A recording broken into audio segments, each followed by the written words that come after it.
विपक्षी पार्टियों के गठबंधन इंडिया ने जो फहरिस्त जारी की है, जिसमें 14 के करीब न्यूज़ एंकरों, पत्रकारों के नाम हैं कि हम इनका बायकॉट करते हैं, इनके कार्यक्रमों में नहीं जाएंगे, इंडिया के प्रवक्ता इनके कार्यक्रमों से दूर रहेंगे, इनकी डिबेट में शामिल नहीं होंगे। इस पर जब आम आदमी पार्टी के नेता राघव चड्ढा से एक मशहूर टीवी चैनल के पत्रकार ने सवाल किया, तो राघव चड्ढा ने ये कहा कि देखिए, हम मीडिया के किसी भी तरह से खिलाफ नहीं हैं, लेकिन जो एक तरफा रिपोर्टिंग करते हैं, एक तरफा पत्रकारिता करते हैं, हम उनके ज़रूर खिलाफ हैं। जिस दिन इनका नज़रिया सही हो जाएगा, हम इनके कार्यक्रमों में जाना शुरू कर देंगे। इसी मुद्दे पर बिहार के चीफ मिनिस्टर से सवाल किया गया, तो उन्होंने कहा कि मुझे इसके बारे में जानकारी नहीं है।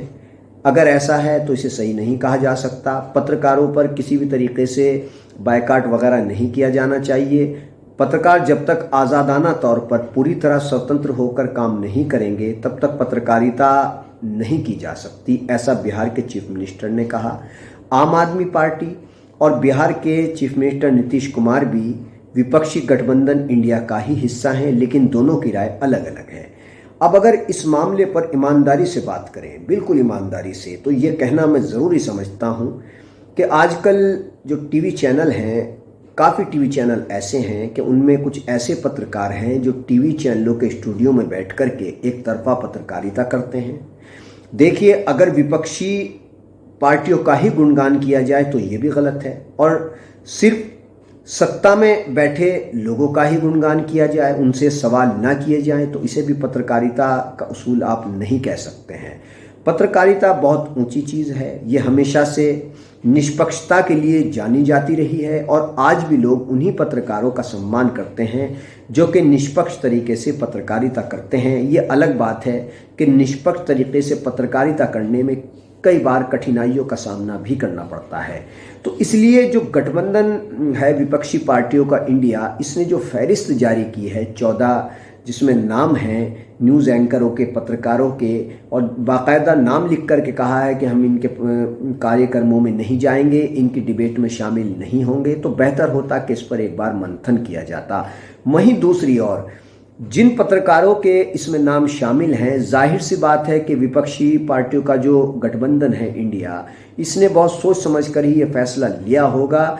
देखा होगा, इसने महसूस किया होगा कि किस तरीके से विपक्षी पार्टियों के नेताओं को कुछ पत्रकार दरकिनार कर देते हैं, उनकी आवाज़ को दबा देते हैं, उनकी बात को तोड़ मरोड़ कर पेश किया जाता है। अब इस मुद्दे पर जहां इंडिया गठबंधन के नेताओं के भी अलग अलग सुर नज़र आ रहे हैं, अलग अलग उनके ख्यालात हैं, जैसा कि राघव चड्ढा के अलग हैं, वो कहते हैं हम मीडिया के ख़िलाफ़ नहीं हैं, और जब मीडिया के लोग सही हो जाएंगे, सबकी बात करने लगेंगे, तो हम इनके कार्यक्रमों में जाना शुरू कर देंगे। लेकिन ये कतई बर्दाश्त नहीं किया जाएगा कि आप सिर्फ एक तरफा पत्रकारिता करें। आप ऐसा करेंगे तो आप अपना काम करते रहिए, हम आपसे दूरी बनाएंगे, और हमने बना ली है। दूसरी ओर बिहार के नीतीश कुमार, जो कि इंडिया गठबंधन का ही हिस्सा हैं, वो पत्रकारों के समर्थन में आवाज़ बुलंद करते हैं, और उन्होंने एक तरीके से जो ये बात कही है, उससे साफ नज़र आता है कि वो इससे सहमत नहीं हैं कि इंडिया गठबंधन की ओर से ये लिस्ट जारी की जाती। अब इस बारे में दोनों ही तरफ से सोचने, समझने और विचार करने की ज़रूरत है कि क्या वाकई पत्रकारिता का स्तर इतना गिर चुका है, या कुछ पत्रकार इसका स्तर गिरा रहे हैं खुद को पब्लिसिटी में लाने के लिए, खुद की शोहरत के लिए, चैनल की टीआरपी बढ़ाने के लिए, या कहेंगे कि कुछ नेताओं की जी हुजूरी के लिए वो पत्रकारिता के उसूलों को ताक पर रख रहे हैं। अगर ऐसा हो रहा है तो बहुत गलत हो रहा है। जनता सब कुछ देख रही है और समझ रही है, महसूस कर रही है कि कहाँ पत्रकारिता हो रही है और कहाँ जी हुजूरी हो रही है। पत्रकारिता लोकतंत्र का चौथा स्तंभ, बेहद सम्मानजनक नज़रों से इसको देखा जाता रहा है और आज भी देखा जाता है। लेकिन जैसा कि मैंने अभी भी ये बात कही कि पत्रकारिता में भी कुछ ऐसे लोग आ गए हैं जिनको चरण चुंबक मीडिया, आजकल एक लफ्ज़ इस्तेमाल किया जा रहा है, पहले गोदी मीडिया इस्तेमाल खूब होता था, अब चरण चुंबक मीडिया का इस्तेमाल किया जाता है। बाकायदा कांग्रेस की प्रवक्ता सुप्रिया श्रीनेत से तो ये सवाल किया गया कि आप चरण चुंबक मीडिया को क्यों कहती हैं, और क्या आप ऐसा करके पत्रकारों का अपमान नहीं करती।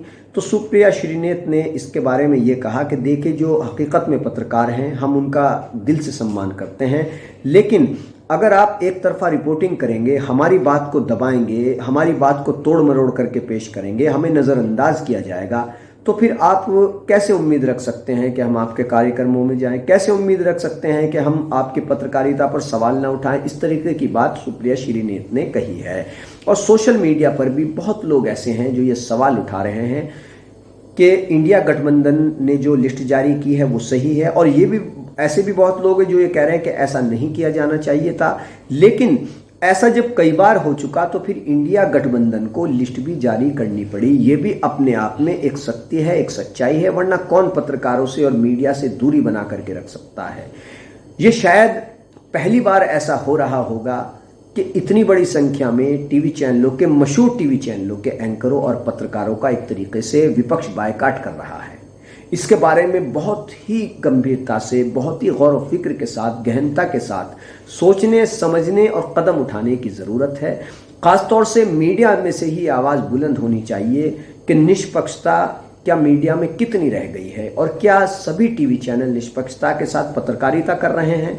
कई ऐसे पत्रकार भी हैं कि जिनको निष्पक्षता करने पर चैनल से बाहर का रास्ता दिखा दिया गया, या जब उन्होंने निष्पक्ष पत्रकारिता करने की कोशिश की या उन्होंने शुरुआत ही की तो फिर उनको नौकरी छोड़ने के लिए मजबूर होना पड़ा। उन्होंने खुद नौकरी छोड़ दी और वो यूट्यूब पर अब पत्रकारिता कर रहे हैं। ऐसे आप कई पत्रकार देख सकते हैं। अजीत अंजुम का नाम भी इसमें है, आरफा खानम शेरवानी का नाम भी इसमें है, अभिसार शर्मा भी इसमें शामिल हैं।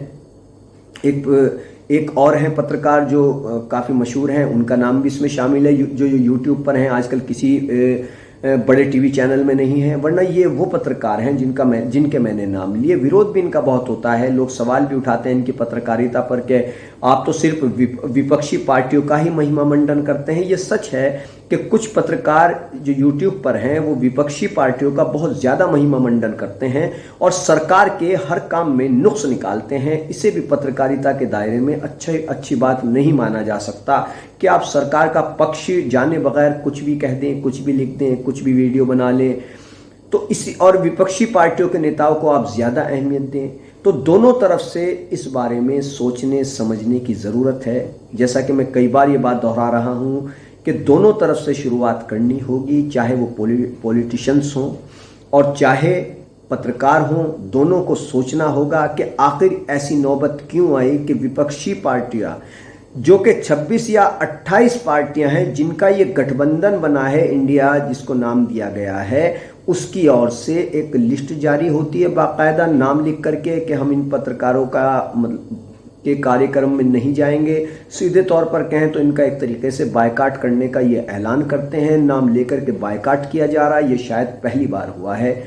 तो निष्पक्ष पत्रकारिता के लिए हमारे चैनल को ज़रूर सब्सक्राइब करें, वीडियो को शेयर करें, लाइक करें, कमेंट करके ज़रूर बताएं आपको हमारा चैनल कैसा लगता है। धन्यवाद।